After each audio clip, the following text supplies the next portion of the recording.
You're studying wrong, and you can feel it. Hours vanish into memory holes. You review the same material 3 times and forget it a week later. There's a system you're missing, and it's not about working harder. By the end, you'll understand 3 mechanisms that separate wasted study hours from actual long-term retention. These aren't motivational tricks or memory hacks. They're neuroscience-backed protocols that work because they align with how your brain actually consolidates knowledge. More importantly, you'll see them applied across every domain: medical residents, mastering surgical procedures, musicians, memorizing complex repertoire, language learners building fluency, chess players storing pattern recognition. Stop and think about your study sessions right now. Do you reread the same material repeatedly, hoping it sticks? Do you block your learning? One topic for an hour, then switch completely? Do you cram everything the night before? Most people do all 3. And most people stay trapped in the same knowledge level for years. Here's what's actually happening. Your brain is pretending to learn while barely storing anything long-term. Rereading creates an illusion of familiarity. Your eyes move across words you recognize. Your brain generates a false sense of competence, and you assume you know it. You don't. Real learning feels different. It feels uncomfortable because you're forcing your brain to work, not coast. Let me show you the 3 techniques that fix this. But first, you need to understand what happens inside your skull when you actually learn something. Your brain has 2 major storage systems in conversation right now. The hippocampus is the short-term holding tank. New information lands there temporarily. Raw, unintegrated, fragile. This is where studying begins. But short-term memories are unstable. Without the right process, they dissolve within days. The neocortex is the long-term storage system. This is where knowledge lives, as permanent neural patterns, accessible months or years later. Here's the critical part. Moving information from hippocampus to neocortex isn't automatic. It requires specific conditions. Sleep is one condition. During sleep, your brain replays recent experiences, strengthening the neural pathways. But sleep alone isn't enough. The second condition is retrieval. Every time you pull a memory from storage, you destabilize it momentarily. This instability is the key. In this vulnerable state, the memory becomes plastic, changeable, updatable, strengthenable. Then it reconsolidates, integration with surrounding knowledge. This is why passive review fails spectacularly. You read the chapter, your hippocampus holds it briefly, you sleep, some of it transfers to neocortex. But the consolidation is shallow. The memory sits isolated, not integrated with related knowledge. When you encounter a problem requiring that knowledge, it remains inaccessible because you never practiced retrieving it. This is where the first technique enters. Retrieval practice means forcing yourself to recall information without looking at the source. Not reviewing, not rereading. Retrieving. This is testing yourself. Flashcards, practice quizzes, free recall essays, verbal explanation to another person. All of these work because they demand retrieval. When you attempt recall and struggle, something critical happens neurologically. The retrieval attempt activates neural networks related to the target knowledge. You're essentially reaching into your brain's storage and touching the relevant circuits. If you succeed at retrieval, the memory strengthens and integrates. If you fail at retrieval, if you can remember the answer, something more powerful happens. Your brain detects the retrieval failure. In that moment, it becomes hypersensitive to the correct answer. When you look up what you couldn't recall, your brain flags it as high-priority information. The consolidation becomes deeper. Long-term retention improves more from retrieving and failing than from retrieving and succeeding. Most students fear failure during study. They avoid it. They stick with easy material they already know. They achieve the opposite of what they intend. Let me give you a concrete example. A medical resident studying cardiac anatomy could reread her anatomy textbook for 3 hours. She'd recognize every structure, feel competent, and remember almost nothing a week later. Or she could spend 30 minutes creating flashcards with images and labels removed. Then she could quiz herself using the flashcards, failing half the time. The failures hurt, but the neural integration is exponentially deeper. When the exam comes and she sees an actual patient scan, her brain accesses the integrated memory instantly. She performed better despite investing 1/10 the time. This is retrieval practice. Here's how to implement it. Stop passive review entirely. Replace highlighting, rereading, and summary writing with active retrieval. Create flashcards with the image hidden, the label hidden, or only a vague prompt visible. Generate practice questions that force you to recall, not recognize. For complex material, teach it verbally to someone else, without notes. When you can explain it, you've identified a retrieval failure. Study it, test it again tomorrow. Track which questions you missed. The pattern of failures tells you what your brain hasn't integrated yet. Yet, most students miss this measurement step. They study without tracking retrieval success rates. This is like training without monitoring whether your performance actually improved. Test yourself weekly. Track success rate. When success rate on a topic exceeds 85%, advance to new material. When below 70%, re-enter retrieval practice on that topic. Results vary based on starting knowledge and study intensity. The measurement framework is simple, but it's the difference between wandering and climbing. Now, retrieval practice alone isn't enough. You also need interleaving. Most students study with blocking. They spend an hour on topic A, fully master it, move to topic B. The logic seems sound, build mastery on one subject before moving to the next. It's intuitive and it's wrong. Blocking creates a false sense of mastery. When you study topic A exclusively, you're implicitly learning a retrieval cue. The cue is the fact that you're working on topic A. In the blocked environment, your brain doesn't need to distinguish topic A from other topics because it's the only topic present. When the exam comes and topics are mixed, the retrieval cue vanishes. Your brain struggles to access the knowledge because it learned the knowledge as topic A, not as knowledge applicable in multiple contexts. Interleaving means mixing topics within a single study session. You work on topic A for 5 minutes, then topic B for 5 minutes, then back to A, then C, then B again. This forces your brain to repeatedly discriminate between topics. Each time you switch, your brain must decide which strategy applies here. This process of discriminatory learning is effortful and uncomfortable. It feels less productive than blocking, which delivers the satisfying feeling of mastering one subject before moving on. But interleaving produces superior long-term retention and transfer. You're not just memorizing facts in isolation. You're learning when and how to apply them. Example: a jazz musician could spend 3 hours practicing only improvisation in Dorian mode. She'd develop fluency in that specific context. But during a performance, when the bandleader calls a sudden chord change to Mixolydian, her practice knowledge doesn't transfer. She's learned Dorian mode improvisation, not adaptive improvisation.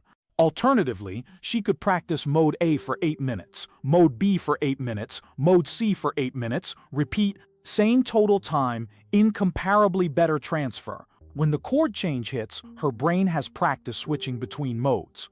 The knowledge transfers because she learned it in a context of discrimination. Here's how to apply interleaving. Never spend more than 10 to 15 minutes on a single topic in one study session. Rotate through your material every 10 minutes. Yes, this breaks your focus. That's the point. The discomfort drives deeper learning.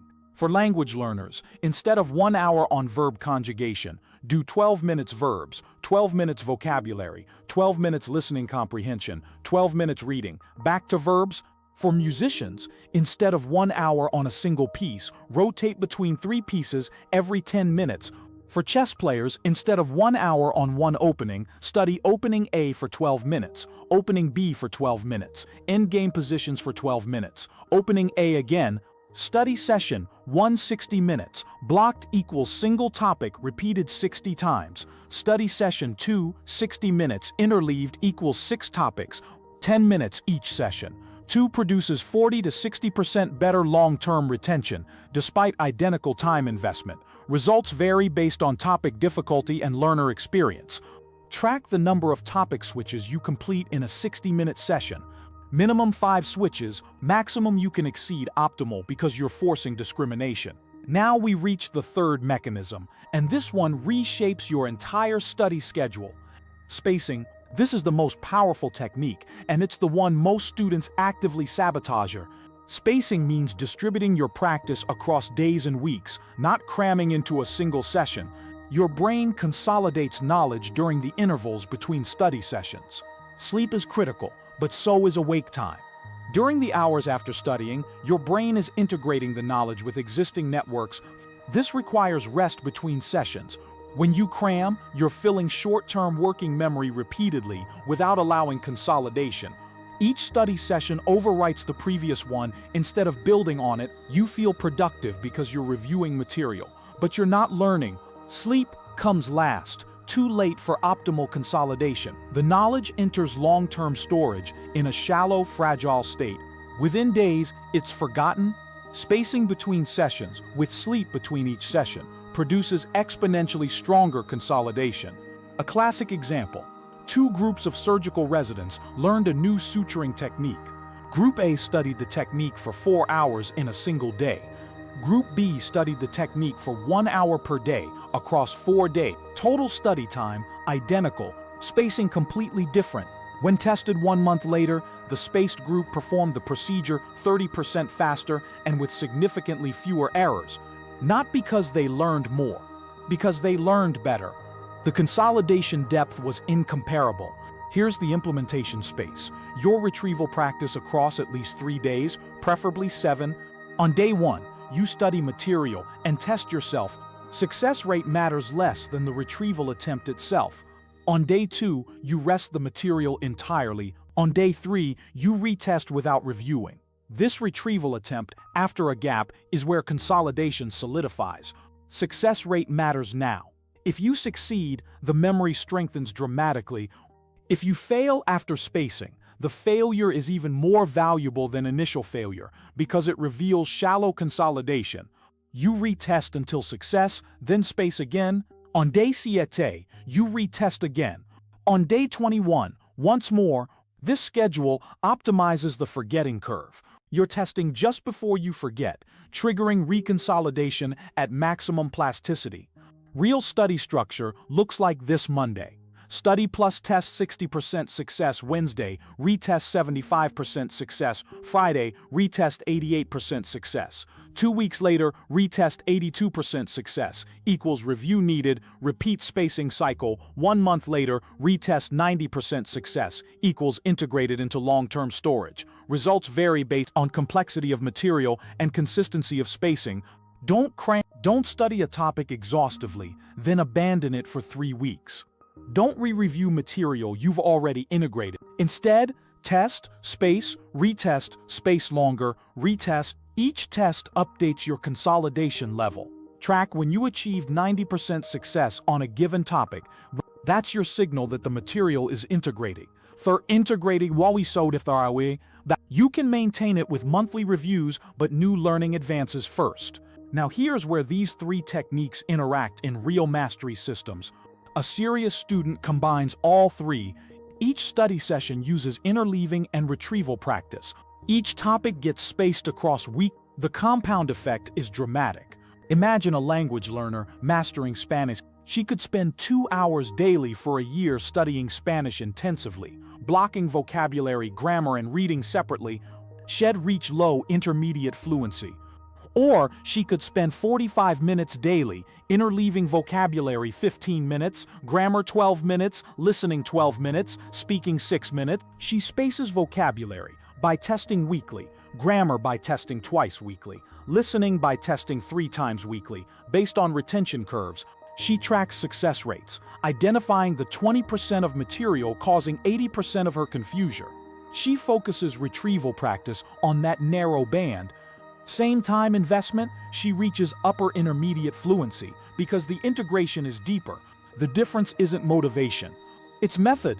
A pianist memorizing Rachmaninoff could spend 3 hours daily on a single piece, playing through it repeatedly until muscle memory solidifies. Or she could spend 1 hour on Rachmaninoff, 30 minutes on a second piece, 20 minutes on a Bach prelude, plus 10 minutes testing last week's material, using retrieval practice, playing from memory without reference. Same time, she advances on multiple pieces simultaneously while consolidating earlier pieces more deeply. A chess player preparing for competition could spend 2 hours daily analyzing one opening, drilling lines until they're automatic. Or he could spend 20 minutes on opening A, 20 minutes on opening B, 20 minutes on endgame positions, 20 minutes testing previous day's material, spaced across 6 days with Monday off for sleep consolidation. His brain consolidates openings across multiple sleep cycles while discrimination between openings sharpens.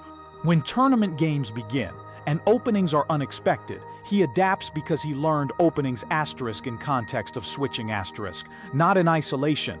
Here's the critical realization study. Time isn't the limiting factor for most people. Many invest 4 to 6 hours daily. They stay average because the time is spent in low integration methods. Reread, block, cram. It feels productive. It delivers minimal results. Meanwhile, someone studying 45 minutes daily with retrieval plus interleaving plus spacing advances faster and reaches higher mastery because the consolidation is exponentially deeper. They're not studying longer, they're studying better. This is non-negotiable if you want actual results. The frustration you feel right now, the sense that you're working hard but not improving, isn't lack of effort. It's inefficient method. You can fix it immediately. Stop rereading. Start testing yourself. Stop blocking single topics. Start interleaving. Stop cramming. Start spacing across weeks. Track your retrieval success rate weekly. Watch the pattern. You'll see which material is integrating and which is shallow. Advanced material you've mastered. Rebuild material showing weakness. Within 3 weeks, you'll notice the difference. Within 2 months, it's undeniable. You're learning faster because your brain is consolidating deeper. This is how serious learners operate. Not because they're smarter, because they're smarter about learning. There's one final element that most miss: the variance. In your own learning, some material consolidates quickly.